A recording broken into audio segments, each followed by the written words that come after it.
ഞാൻ ഒരു തയ്യാറെടുപ്പ് കൊടുത്തില്ല സിനിമ ചെയ്യാൻ വരാൻ വേണ്ടിയിട്ട്. നേരിട്ട് ഇങ്ങോട്ട് വന്നു. അതായത് ഒരു സിനിമ ചെയ്യാമെന്നുള്ളൊരു ഒരു ഒരു ഒന്നും പ്രീ പ്ലാൻഡ് ഒന്നുമല്ല. സിനിമ ചെയ്യാൻ തോന്നി, ജോലിയൊക്കെ രാജിവെച്ചു, ഇവിടേക്ക് വന്നു. പൂനെയിലായിരുന്നു ഞാൻ. I lost something. സോറി? എനിക്കെന്തോ നഷ്ടപ്പെട്ടു. അതിന് നഷ്ടപ്പെടാൻ എന്തെങ്കിലും കിട്ടിയിരുന്നോ? അറിയില്ല. ആ നഷ്ടപ്പെട്ടത് എന്താന്ന് നമുക്കൊന്ന് കണ്ടുപിടിക്കണ്ടേ? ഏ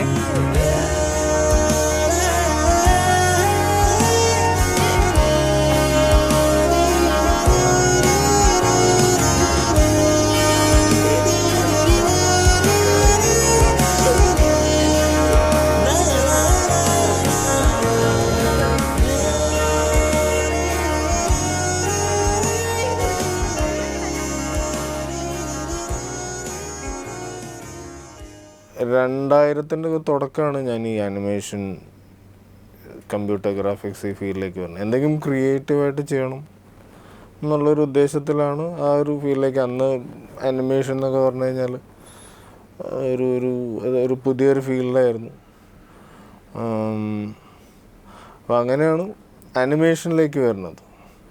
അപ്പോൾ അത് ഓൾമോസ്റ്റ് ഒരു ഒരു ഒരു 10 കൊല്ലത്തോളം ആ ഒരു ഫീൽഡ് ഞാനുണ്ടായിരുന്നു.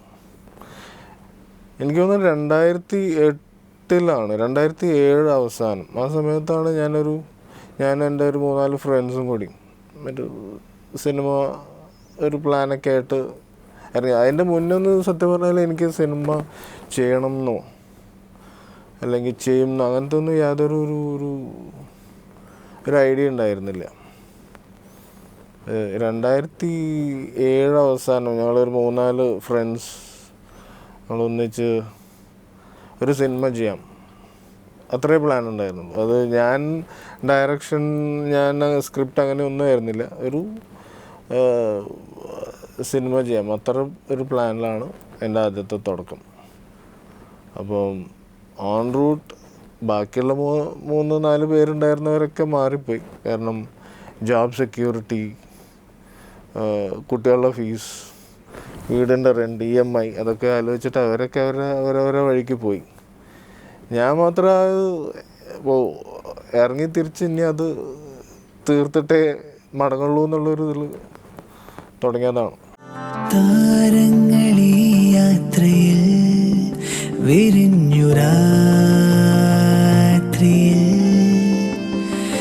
കാലങ്ങൾ കാൽപ്പാടുകൾ നിറങ്ങളായി എന്നിൽ പെയ്തൊഴിഞ്ഞ താരയോ മായാതെ വെള്ളി പൂത്തുലഞ്ഞ വീഥിയോ തീരാതെ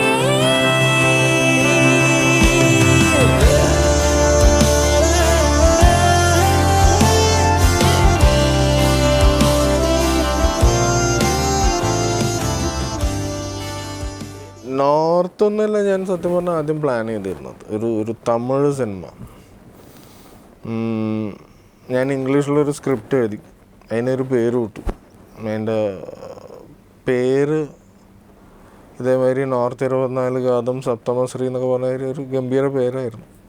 ഉറങ്ങാമ്പട്ടിക്കറുപ്പ് 175cc. അപ്പം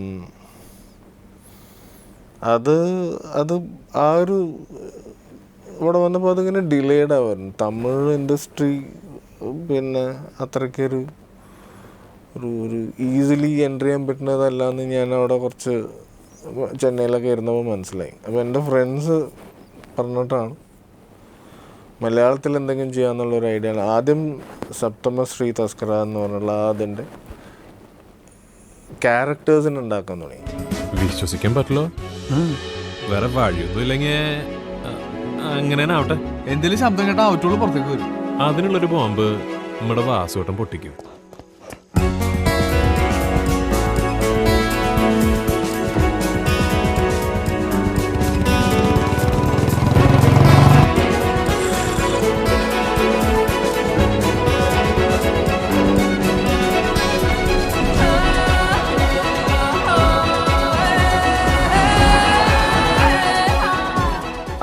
കുറേ തമിഴ് അങ്ങനത്തെ കുറേ സിനിമകൾ വന്നിരുന്നു. കാരണം പരുത്തി വീരൻ, സുബ്രഹ്മണ്യപുരം. അപ്പം അതായത് എനിക്കിഷ്ടപ്പെടുന്ന ടൈപ്പ് ഓഫ് സിനിമാസ് കുറേ അവിടെ തമിഴ്നാട്ടിലായിരുന്നു അന്ന്, തമിഴ് സിനിമകളായിരുന്നു അന്ന് വന്നിരുന്നത്. മലയാളത്തിൽ അന്ന് അത്രയ്ക്ക് തന്നെ എക്സ്പെരിമെൻ്റ് ഒന്നും ചെയ്തിരുന്നില്ല. പിന്നെ എനിക്ക് തോന്നുന്നു ശരിക്കും പറഞ്ഞാൽ രാജേഷ് പിള്ളയുടെ ട്രാഫിക്, സമീറിൻ്റെ ചാപ്പാക്കുരിശ്, പിന്നെ ആഷിഖിൻ്റെ സോൾട്ട് ആൻഡ് പെപ്പർ, ഇങ്ങനെ കുറേ സിനിമകളാണ് എൻ്റെ അഭിപ്രായത്തിൽ എനിക്ക് ചെയ്യാൻ പറ്റുന്ന സിനിമകളുടെ ഒരു തുടക്കം. അപ്പം അങ്ങനെയാണ് സത്യം പറഞ്ഞാൽ ആദ്യം ഒരു മലയാളത്തിലേക്ക് വരാനുള്ളൊരു ഉദ്ദേശം ഉണ്ടായിരുന്നില്ല. ആദ്യത്തെ ഒരു എയിം എന്ന് പറയണത് ഒരു സിനിമ ചെയ്യുക. ഒരു സിനിമ ചെയ്തിട്ട് അത് ശരിയാഴ്ചാൽ ഇവിടെ തന്നെ സ്റ്റിക്ക് ഓൺ ചെയ്യാം. അതല്ലെങ്കിൽ തിരിച്ച് അറിയണ പണിയിലേക്ക് തിരിച്ചു പോവാം. അങ്ങനെ ഒരു ഐഡിയയിലാണ് തുടങ്ങിയത്.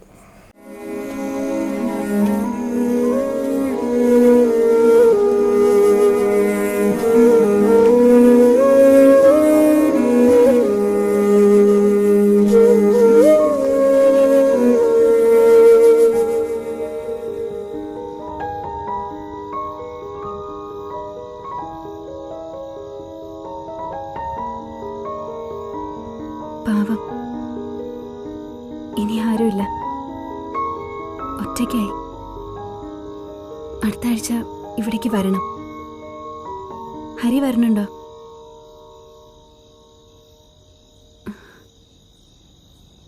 ഹരി, നമുക്ക് വല്ലതും കഴിച്ചാലോ? സിനിമ ചെയ്യാമെന്ന് ഞാൻ വിചാരിക്കണ ഒരു പേഴ്സണൽ ട്രാജഡിയാണ്. ട്രാജഡി എന്താണെന്ന് ഞാൻ ഇവിടെ പറയണില്ല. ആ ഒരു എനിക്കുണ്ടായൊരു പേഴ്സണൽ ഒരു ലോസ്. അപ്പോൾ ശരിക്കും പറഞ്ഞാൽ എനിക്ക് പിന്നെ വളരെ ദേഷ്യം വരേണ്ട ഒരു ലോസായിരുന്നു. പക്ഷെ ഇൻസ്റ്റെഡ് ഓഫ് ബീങ് ആംഗ്രി ഞാൻ പിന്നെ അതിനെ വേറെ രീതിയിലാണ് ഞാൻ ആലോചിച്ചത്. ഞാനൊരു ഹ്യൂമൻ ബീങ് ആണ് എന്നുള്ളത് റിയലൈസ് ചെയ്ത് സത്യം പറഞ്ഞ അപ്പോഴാണ്. അപ്പോൾ എനിക്ക് എന്തൊക്കെയോ ചെയ്യാനുണ്ടെന്ന് തോന്നിയത് സത്യത്തിൽ അപ്പോഴാണ്. അപ്പോൾ അന്നാണ് ഞാൻ സത്യം പറഞ്ഞാൽ ഇങ്ങനത്തെ ഒരിക്കലും ഞാൻ ചിന്തിക്കാത്ത ചില കാര്യങ്ങളൊക്കെ ചെയ്യണം. കാരണം at the end of the day നമ്മളിങ്ങനെ കട്ടുമ്പിൽ ഇങ്ങനെ മേപ്പോട്ട് നോക്കി കിടക്കണ സമയത്ത് എന്തൊക്കെ ഞാൻ ചെയ്തു എന്ന് ആരെങ്കിലും ഒന്ന് ചോദിച്ചാൽ എന്തെങ്കിലും ഒരു ഉത്തരം പറയാമല്ലോ. അപ്പം അതിനുള്ള ഉത്തരമാണ് ഇതൊക്കെ ചെയ്യണം. എന്നെ മനോരമ ഓൺലൈൻ വിളിച്ചിട്ട് ഇൻ്റർവ്യൂ ചെയ്യണത്. അല്ലെങ്കിൽ ഞാനൊരു ജസ്റ്റ് അനദർ അനിൽ രാധാകൃഷ്ണൻ പൂനെയിലോ അല്ലെങ്കിൽ വേറെ എവിടെയെങ്കിലും കമ്പ്യൂട്ടറിൽ ഗ്രാഫിക്സ് ഒക്കെ ചെയ്തിരിക്കുന്ന ഒരാളാവുമായിരുന്നു. ഇന്നലെ അണഞ്ഞു നീ കിനാക്കളിൽ,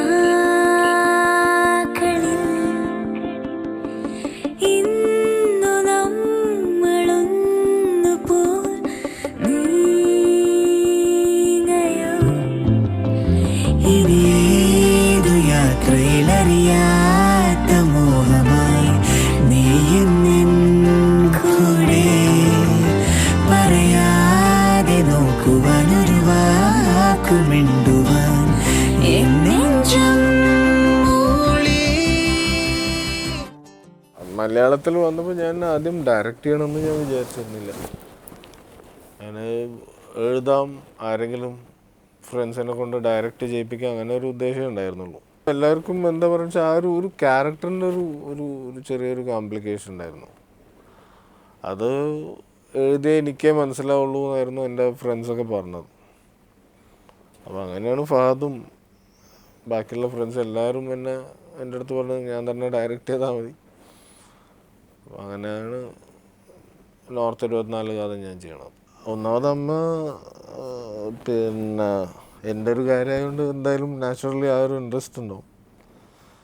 രണ്ടാമത് പിന്നെ അമ്മയ്ക്ക് എന്തെങ്കിലും വിഷ്വലൈസ് ചെയ്യാൻ അറിയാം. ഇപ്പം ഞാനൊരു ഇത് പറഞ്ഞു കഴിഞ്ഞാൽ അത് അമ്മേൻ്റെ രീതിയിലൊരു വിഷ്വലൈസിങ് നടക്കുന്നുണ്ട്.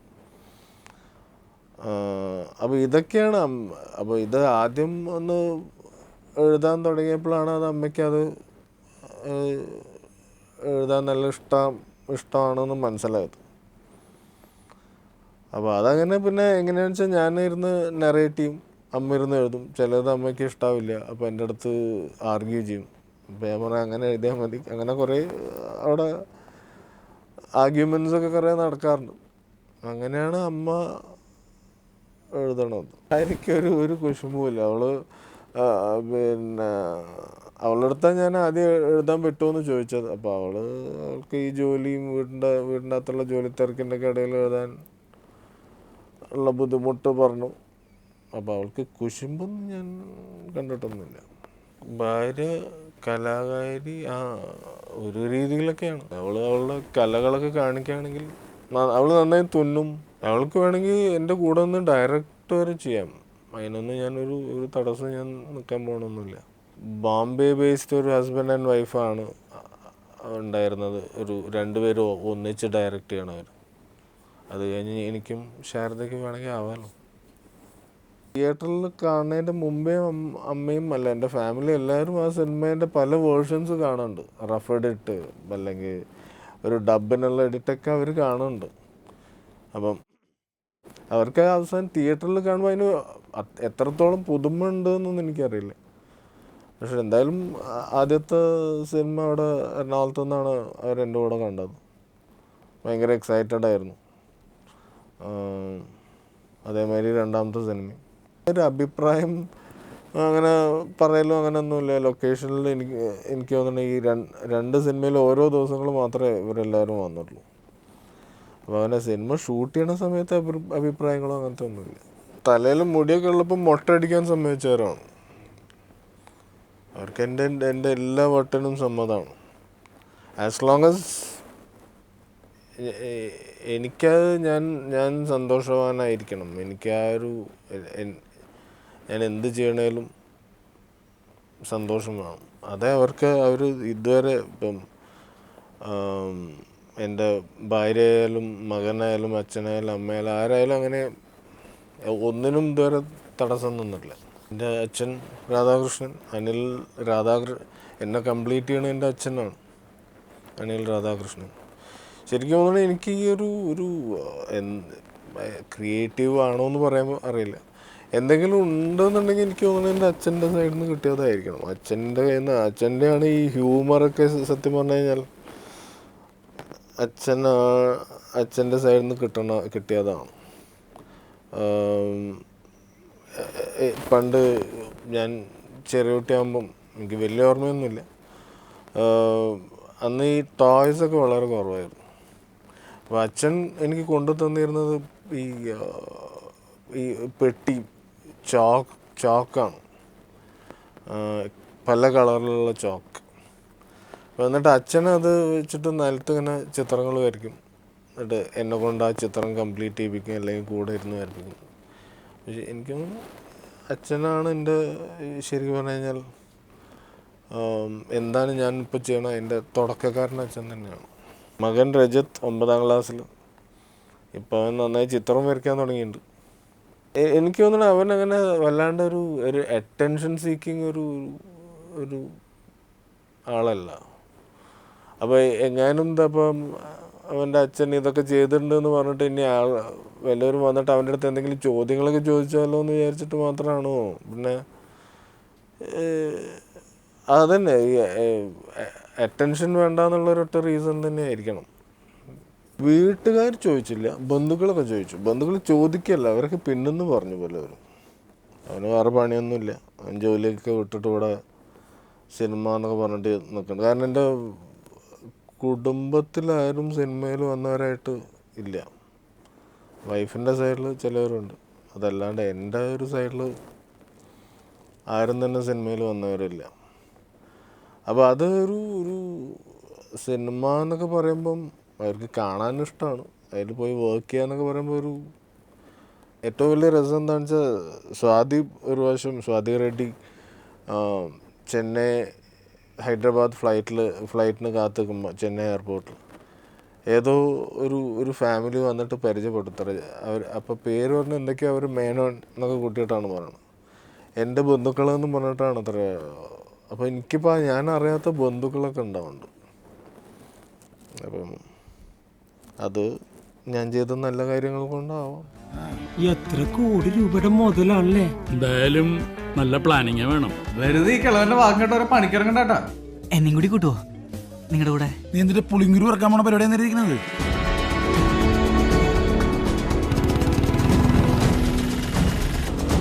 ഈ കക്കാന്ന് പറഞ്ഞാ അത് അത്ര എളുപ്പല്ലോ. റിസ്ക് എടുക്കണം, റിസ്ക്. അതിനല്ലേ മാർട്ടി നീ ഒരു ചായ തെങ്ങേറ്റം കഴിഞ്ഞ പറമ്പ് പോലെ ഉണ്ട്. ഒരു ക്ലച്ചും കിട്ടണം കേട്ടോ. ചേച്ചി ടെൻഷൻ അടിക്കേണ്ട കാര്യമില്ല. ഏത് വഴിക്കാ ഞാൻ തന്നെ ചേച്ചിയായേ? അല്ല സിസ്റ്റർ അല്ലേ? പരാജയപ്പെട്ട് കഴിഞ്ഞാൽ പോവാന്നല്ല, അത് ഞാൻ ചെയ്തു വെച്ചത് ശരിയായിട്ടില്ല വെച്ചാൽ പോവാന്നാണ്. അല്ലാണ്ട് വിജയം അങ്ങനെയൊന്നും അതൊന്നും ആ ഒരു ഇതൊന്നും അങ്ങനെയൊന്നും ചെയ്തിട്ടുണ്ടായിരുന്നില്ല. സത്യം പറഞ്ഞാൽ ഒരു സിനിമ ചെയ്യാമെന്നുള്ള ഒരു ഉദ്ദേശം മാത്രം തന്നെ ഉണ്ടായിരുന്നുള്ളൂ. അല്ലാണ്ട് 2ലേക്ക് 3ലേക്കൊന്നും പോകണമെന്ന് ഉദ്ദേശിച്ചിരുന്നില്ല. പേടി എന്ന് പറഞ്ഞാൽ ഇത് എനിക്ക് ഒരിക്കലും ഉണ്ട്. എന്നെ കണ്ടു കഴിഞ്ഞാൽ ആൾക്കാർക്ക് പേടിയാവുമായിരിക്കും. എനിക്ക് ആരും കണ്ടിട്ട് ഒരിക്കലും ഒരു പേടിയൊന്നുമില്ല. അത് ആക്ടേഴ്സ് ആണെങ്കിലും. ഒന്നാമത് പിന്നെ എൻ്റെ മനസ്സിലുണ്ട് സിനിമ. എൻ്റെ മനസ്സിൽ എങ്ങനെയാണ് ഞാൻ ചെയ്യേണ്ടതെന്ന് എനിക്കറിയാം. അപ്പോൾ അത് ഞാനിപ്പോൾ നെടുമുടി വേണുചേട്ടൻ്റെ അടുത്ത സിനിമൻ്റെ ഈ ഐഡിയ പറയാൻ പോയപ്പോഴൊക്കെ കഥ പറയാൻ എനിക്ക് കുറച്ച് ബുദ്ധിമുട്ടാണ്. കാരണം കഥ ഇവിടുന്ന് തുടങ്ങി വേറെ എവിടെയെങ്കിലൊക്കെ എത്തും. വേണുചേട്ടൻ്റെ അടുത്തൊക്കെ ഞാൻ പറഞ്ഞൊരു കാര്യമാണ്, ഇങ്ങനെ കഥ എനിക്ക് പറയാനറിയില്ല, സിനിമ എന്താ ചെയ്ത് വെക്കേണ്ടതെന്ന് എനിക്കറിയാം. ഇനി ആഡ് ഫീൽഡ് ഉണ്ടായിരുന്നുകൊണ്ടും പിന്നെ ഈ ആനിമേഷൻ ഗ്രാഫിക്സ് ആ ഒരു അതിൻ്റെ ഒരു മേക്കിംഗ് വൈസ് എനിക്ക് അറിയായിരുന്നു എങ്ങനെയൊക്കെയാണ് എന്തൊക്കെയാണ് ചെയ്യേണ്ടത് എന്നറിയായിരുന്നു. അപ്പം അതുകൊണ്ട് ഒരു സ്റ്റാർ അവരായിട്ട് ഷൂട്ട് തുടങ്ങുമ്പോൾ എനിക്ക് പേടിയൊന്നും ഒരിക്കലും ഫീൽ ചെയ്തിട്ടില്ല. കട്ടൻ വേണോ? ചേട്ടാ 2 കട്ടൻ. 2 കട്ടൻ. എവിടേക്കായിരുന്നു? ട്രിവാൻഡ്രത്തേക്ക്. ഞാനും എല്ലാ സൺഡേ ഈ ട്രെയിനിലാണ് പോവാറ്. എവിടെയാ വീട്? എൻ്റെ വീട് ഷൊർണൂരാ. പക്ഷേ ഞാൻ അധികമൊന്നും അവിടെ ഉണ്ടാവാറില്ല.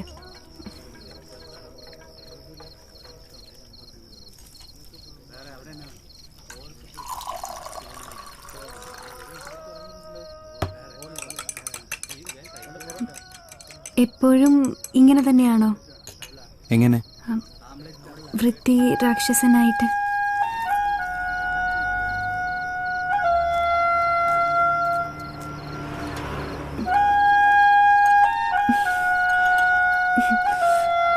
സോറി.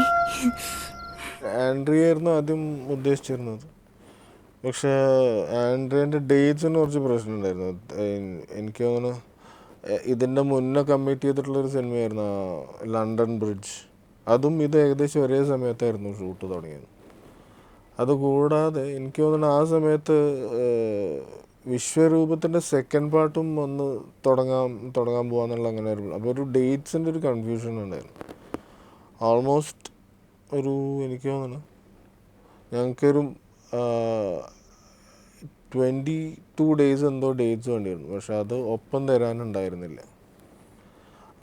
അപ്പോൾ എന്നിട്ടാണ് എനിക്ക് വേറെ ഓപ്ഷൻ നോക്കേണ്ടി വന്നത്. ഇതേമാതിരി ആൻഡ്രിയൻ്റെ അതേ സമയത്ത് തന്നെയാണ് സ്വാതിയും പ്ലാൻ ഉണ്ടായിരുന്നത്. പക്ഷെ എൻ്റെ സിനിമ കുറച്ച് ഡിലേഡ് ആയതുകൊണ്ടാണ് ആദ്യം ആൻഡ്രിയ സ്വാതി അങ്ങനെ തോന്നുന്നത്. സാധുവായിട്ട് ഇങ്ങനെ ഇരിക്കണമായിരിക്കാം. പക്ഷെ ഞാൻ സാധു എന്നല്ല, സെറ്റിലും ഞാൻ ഇതൊക്കെ മാതിരി തന്നെയാണ്. ആരെയും ചീത്ത വിളിക്കാറോ അല്ലെങ്കിൽ ഒച്ചടാറോ ഒന്നുമില്ല.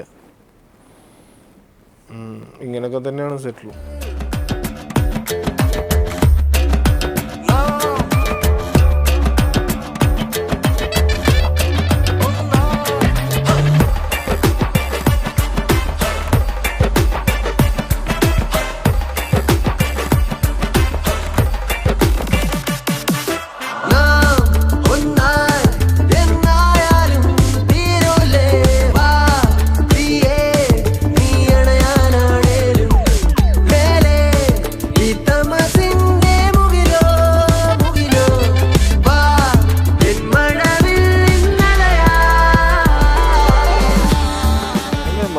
തെറി അങ്ങനെ ചീത്ത വിളിക്കേണ്ട ആവശ്യമില്ല, വേണമെങ്കിൽ നമുക്ക് വിളിക്കാമല്ലോ അങ്ങനെ അങ്ങനെ. പക്ഷെ ഒന്നാമത് അവരൊന്നും അതിനൊരു ഇടവരുത്താറില്ല, ചീത്ത വിളിക്കാനുള്ള ഒരു ഇടവരുത്താറില്ല. അതുകൊണ്ട് ഇതുവരെ ഞാനൊരു സെറ്റിലൊരു ഫെറോഷ്യസ് ഒന്നും ആവേണ്ടി വന്നിട്ടില്ല ഒരിക്കലും.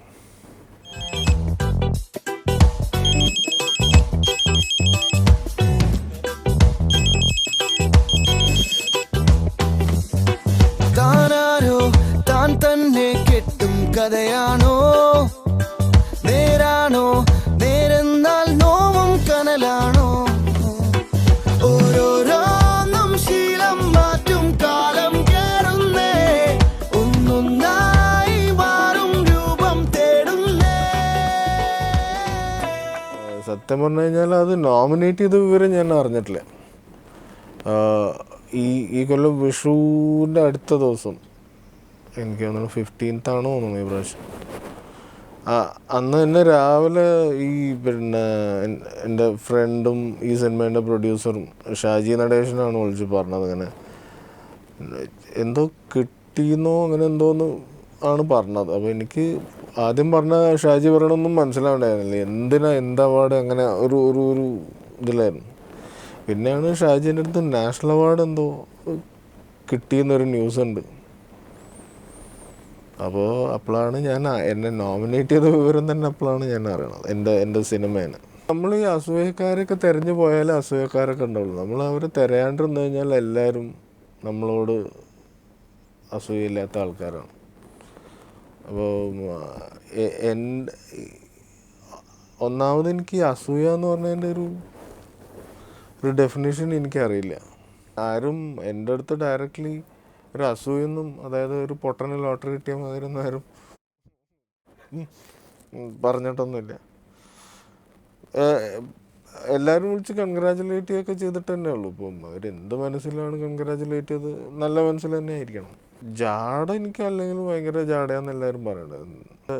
ജാടയൊന്നും വരാൻ തുടങ്ങിയിട്ടൊന്നുമില്ല. അതെന്താണോ എനിക്ക് അതും എനിക്കൊന്ന് കണ്ടുപിടിക്കണം, എന്തുകൊണ്ട് ജാട വരാത്തത്.